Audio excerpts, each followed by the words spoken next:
नमस्कार साथियों। आज की वीडियो आपके लिए बहुत ही बेस्ट होने वाली है क्योंकि आज की इस वीडियो में मैं आपको सिखाऊंगा कि कैसे घर बैठे आप अपने बर्थ सर्टिफिकेट और डेथ सर्टिफिकेट के अंदर करेक्शन कर पाएंगे।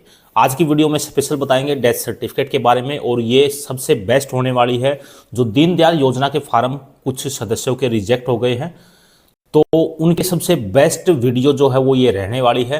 वो घर बैठे अपने मोबाइल फ़ोन से अपने डेथ सर्टिफिकेट के अंदर करेक्शन कर पाएंगे और दीनदयाल योजना के अंदर दोबारा से अप्लाई कर पाएंगे, ताकि उनके जो 5 लाख रुपए, 3 लाख रुपए या 2 लाख रुपए या 1 लाख रुपए जो गवर्नमेंट के द्वारा सहायता राशि प्रोवाइड करवाई जाने वाली है वो उनको मिल सके। ठीक है, तो इसके लिए सबसे पहले आपके पास होनी चाहिए एक सरल हरियाणा की सिटीजन आईडी। अगर आपके पास नहीं है तो आप जो है हमारी इस वीडियो को देखकर सीख सकते हैं कैसे घर बैठे आप अपनी सरल हरियाणा की सिटीजन आईडी बना सकते हैं, जिसका लिंक जो है वीडियो का डिस्क्रिप्शन में प्रोवाइड करवाया गया है। नीचे डिस्क्रिप्शन में आप चेक कर सकते हैं और अपनी सरल आईडी बनाने के बाद आपको उसके अंदर लॉगिन कर लेना है। जैसे आप लॉगिन करोगे आपके सामने कुछ ऐसा इंटरफेस देखने को मिलेगा। यहाँ पर लेफ्ट कॉर्नर के अंदर अप्लाई फॉर सर्विस का एक ऑप्शन है, इस पे आपको ओके करना है। व्यू ऑल अवेलेबल सर्विस पे आपको ओके करना है। जैसे इस पे ओके करोगे हरियाणा की तमाम स्कीम जो हैं, तमाम सर्टिफिकेट जो हैं वो यहीं से अप्लाई होते हैं।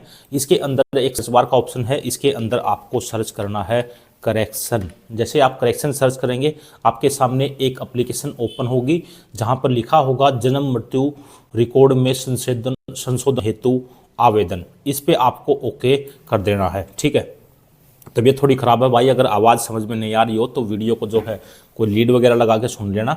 अब यहाँ पर आपके सामने 2 फार्म जो हैं वो होंगे, इसको आपको डाउनलोड कर लेना है। डाउनलोड का ऑप्शन है, जैसे इसको डाउनलोड करोगे, डाउनलोड करने के बाद पहला फार्म तो जो हो आपके सामने कुछ ऐसा है। यहाँ पर जो है कुछ डिटेल मांगी गई है और डिटेल आप आराम से ईजिली यहाँ पर भर सकते हैं। और यहाँ पर कुछ मोहर वगैरह मरवानी है तो वह आप जो है रजिस्ट्रार के द्वारा मोहर बनवा सकते हैं। जहाँ से भी आपका डेथ सर्टिफिकेट इशू हुआ है वहाँ से आप इस पर ईजिली मोहर मरवा सकते हैं। ठीक है, दूसरा सर्टिफिकेट जो है वो आपके सामने है, ये रहा।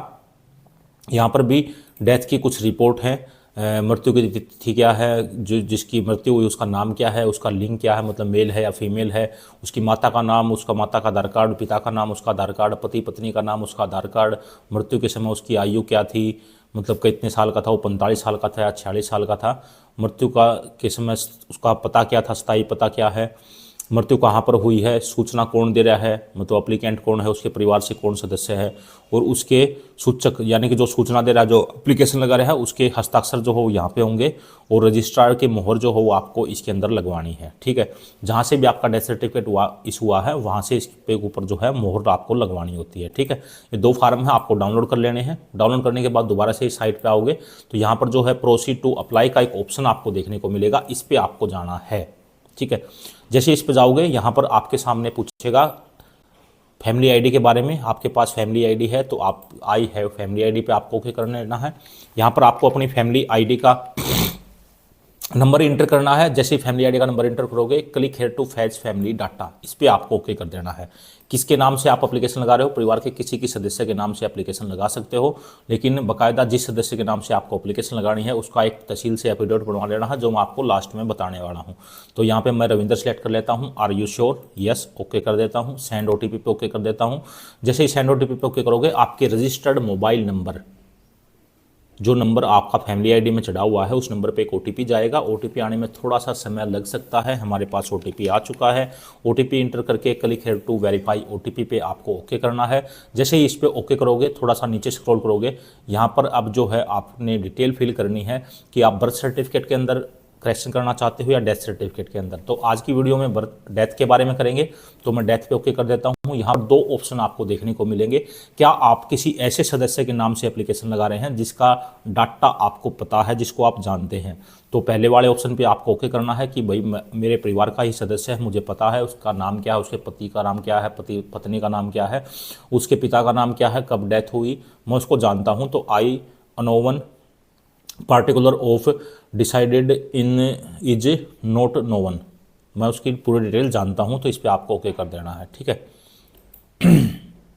अब यहाँ पर डेथ कब हुई, उसकी डेथ का डेट ऑफ डेथ है यहाँ पे आपको एंटर करनी है। मैं रैंडमली यहाँ पे कुछ भी कर देता हूँ। डेथ सर्टिफिकेट का नंबर, रजिस्ट्रेशन नंबर जो है वो आपको यहाँ पे एंटर करना है। डी 2025 से शुरू होगा, 24 में हुई है तो डी 2024 से शुरू होगा। वो आपके डेथ सर्टिफिकेट के ऊपर लिखा होगा, वो आपको चूज कर लेना है। जैसे मैं यहाँ पे रैंडमली कुछ भी कर देता हूँ। ठीक है, डेट ऑफ रजिस्ट्रेशन कि आपके जो डेथ सर्टिफिकेट है उसके इस साइड में यहाँ पे नीचे लिखा होगा डेट ऑफ रजिस्ट्रेशन। आपकी डेट ऑफ डेथ के कुछ दिनों के बाद की डेट जो है वो आपके सामने होगी। अब यहाँ पे जो है ये करेक्शन के ऑप्शन हैं। इतने प्रकार की करेक्शन जो है 3 और 3 6 और 3 9, 9 प्रकार की करेक्शन जो हो आप अपने डेथ सर्टिफिकेट के अंदर कर सकते हो। जिसकी डेथ हुई है उसके नाम के अंदर करेक्शन कर सकते हो, उसके जेंडर के अंदर करेक्शन कर सकते हो, उसकी डेट ऑफ डेथ के अंदर करेक्शन कर सकते हो, उसके मदर फादर नेम के अंदर करेक्शन कर सकते हो, डेथ के समय उसकी आयु कितनी थी उसके अंदर आप करेक्शन कर सकते हो इस ऑप्शन से। उसके पति या पत्नी का नाम जो है उसके अंदर करेक्शन कर सकते हो, उसके एड्रेस के अंदर करेक्शन कर सकते हो, उसके परमानेंट एड्रेस के अंदर करेक्शन कर सकते हो। ठीक है, तो यहाँ पर दीनदयाल योजना के लिए सिर्फ 2 ही करेक्शन जो हैं वो आपको करनी होती हैं। पहली तो एज, जब उसकी डेथ हुई थी तब उसकी उम्र कितनी थी। इस वजह से काफ़ी सारे फार्म रिजेक्ट हुए हैं, तो ये ऑप्शन मैं से लेता हूँ। दूसरा है father name, father name mismatch की वजह से भी काफ़ी सारे फार्म जो हैं वो रिजेक्ट हुए हैं। तो ये 2 ऑप्शन हैं। ठीक है, इसके अलावा अगर कोई ऑप्शन है तो आप उसको चूज कर सकते हैं। ठीक है, अब नीचे आना है। अब यहाँ पर डिटेल देनी है कि भाई जिसकी डेथ हुई है वो डेथ घर पे हुई है या फिर समस्थानिक हुई है। अगर किसी प्राइवेट हॉस्पिटल में या फिर प्राइवेट मेडिकल कॉलेज में हुई है तो आपको समस्थानिक करना है। अगर घर पे हुई है तो डोमेस्टिक करना है। जैसे मैं यहाँ पे डोमेस्टिक का करके दिखा देता हूँ। डोमेस्टिक हुई है, गांव के अंदर हुई है। गांव के अंदर अगर डेथ हुई है तो प्राइमरी हेल्थ सेंटर या कम्युनिकेशन हेल्थ सेंटर 2 ही आपके सामने ऑप्शन होंगे। तो मैं प्राइमरी हेल्थ सेंटर यहाँ पे करके दिखा देता हूँ। अब किस डिस्ट्रिक्ट का प्राइमरी हेल्थ सेंटर है, तो मेरी डिस्ट्रिक्ट चरखी दादरी है, मैं चरखी दादरी का करके दिखा देता हूँ। आपको जो है अपनी डिस्ट्रिक्ट यहाँ पर इंटर करनी है। उसके बाद चरखी दादरी के जितने भी प्राइमरी हेल्थ सेंटर है सभी यहाँ पे आ जाएंगे। मेरे नज़दीक रानीला पड़ता है तो मैं रानीला यहाँ पे चूज कर लेता हूँ। उसके बाद डेथ कहाँ पे हुई है, तो एट होम। हमारे तो घर पे डेथ हुई है किसी सदस्य की, तो मैं यहाँ पे एट होम कर देता हूँ। आपके अगर किसी भी जगह पे डेथ हुई हो तो वो आपको यहाँ पे चूज कर लेना है। अब यहाँ पे हिंदी में टाइप करना है तो इसके लिए इंग्लिश टू गूगल ट्रांसलेट जो मैं चूज कर लेता हूँ।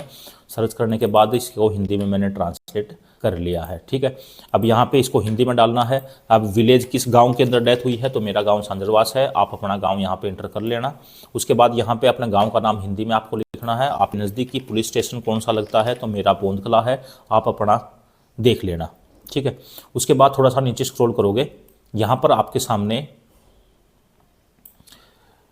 जिस सदस्य की मृत्यु हुई है उसका नाम आपको इंग्लिश में टाइप करना है। उसका जेंडर मेल या फीमेल आपको चूज करना है। उसके फादर का नाम क्या है वो आपको यहाँ पर इंग्लिश में लिखना है। उसकी मदर का नाम क्या है वो आपको यहाँ पर इंग्लिश में लिखना है। उसके पति या पत्नी का नाम जो है वो क्या, वो आपको यहाँ पर इंग्लिश में लिखना है। उसके बाद आपको अपना मोबाइल नंबर यहाँ पर एंटर करना है। उसके बाद यहाँ पर आपको जिस सदस्य की मृत्यु उसका नाम हिंदी में, उसके पिता का नाम हिंदी में, उसकी माता का नाम हिंदी में, उस पति या पत्नी का नाम हिंदी में। ईमेल आईडी अगर आप डालना चाहो तो डाल सकते हैं, अदरवाइज इसको आप ऐसे ही छोड़ सकते हो। उसके बाद छोटा सा एक कैप्चा कोड जो हो आपको देखने को मिलेगा, इसको एज इट इज फिल कर देना है। फिल करने के बाद नीचे सबमिट का एक ऑप्शन है, इस पर आप ओके करना है। जैसे ही आप इस पर ओके करोगे अब जो है अटैच एनेक्सर के लिए बोलेगा, यानी कि आपको डॉक्यूमेंट अपलोड करने के लिए बोलेगा। इस पर आपको ओके करना है। ओके करने के बाद फॉर्म नंबर 2 डेथ की रिपोर्टिंग के लिए यहाँ पे 2 फार्म जो है वो यहाँ पे हुआ था। जो ये डेथ की रिपोर्टिंग का फार्म है जो अभी भाग 1 है, मैंने आपको अभी बताया था इसके बारे में। तो ये आपको जो है प्रिंट करवा के रजिस्ट्रार की मोहर मरवानी है और सूचक यानी कि जो आवेदन कर रहा है उसके अंगूठे या सिग्नेचर आपको यहाँ पे करवाने हैं और यहाँ पे उसको अपलोड कर देना है। जैसे मैं यहाँ पे रैंडमली कुछ भी अपलोड करके आपको दिखा देता हूँ। उसके बाद सेल्फ डिक्लेरेशन में बेहतर रहेगा कि आप अपने नज़दीकी किसी तहसील या कोर्ट में जाकर एक एफिडेविट बनवा लें कि मेरा नाम रविंदर है और मेरे परिवार में मेरे पिता की मृत्यु हुई है, जिसका नाम जो है ये है और डेट ऑफ डेथ ये है, डेट रजिस्ट्रेशन संख्या ये है और इसके अंदर उम्र की करेक्शन रह गई है या फादर नेम की करेक्शन रह गई है जो मैं ठीक करवाना चाहता हूँ। असली नाम जो है फादर का ये है।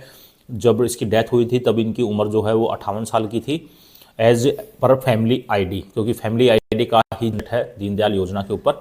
तो वो आपको करके यहाँ पर एफिडेविट यहाँ पर आपको अपलोड कर देना है। जैसे मैं रैंडमली कुछ भी अपलोड कर देता हूँ। उसके बाद डेथ सर्टिफिकेट आपको अपलोड करना है। आपका जो डेथ सर्टिफिकेट है पुराने वाला वो आपको अपलोड करना है। उसके बाद एफआईआर और रिपोर्ट ऑफ पुलिस डिपार्टमेंट। ठीक है, तो यहाँ पे एक एफआईआर अगर किसी प्रकार का एक्सीडेंट वगैरह है तो उसकी एफआईआर आपको यहाँ पे अपलोड करनी है, या पोस्टमार्टम वगैरह हुआ है तो उसकी रिपोर्ट जो आपको यहाँ पे अपलोड करनी है। अदरवाइज अगर आपके पास ये नहीं है तो आप जो है फॉर्म नंबर 1 जो है ये दिया गया है, इसको फिल करवाकर मोहर मरवाकर जो है आप इसको अपलोड कर सकते हैं। इसके बाद सेव एक्सेप्ट पर जो है आपको ओके करना है। मैं एक बार इसको अपलोड कर देता हूं। करने के बाद सेव एंड एक्सेप्ट पे आपको ओके करना है, और यहाँ पर मेक पेमेंट का ऑप्शन है, लेकिन आपके सामने मेक पेमेंट का ऑप्शन नहीं होगा, आपके सामने यहाँ पे सबमिट का ऑप्शन होगा। आप सबमिट करके अपने नज़दीकी डिपार्टमेंट से कांटेक्ट कर सकते हैं कि सर हमने जो है अप्लाई किया था और अब इसकी करेक्शन कर दो जल्दी से, हमें बहुत सारी दिक्कत जो हैं वो इसको लेकर हैं, हमें जल्द से जल्द ये चाहिए हैं। ठीक है, तो ये आपका बन के आ जाएगा और आप जो है इजीली अपना दीनदयाल योजना का फॉर्म दोबारा से अप्लाई कर पाएंगे।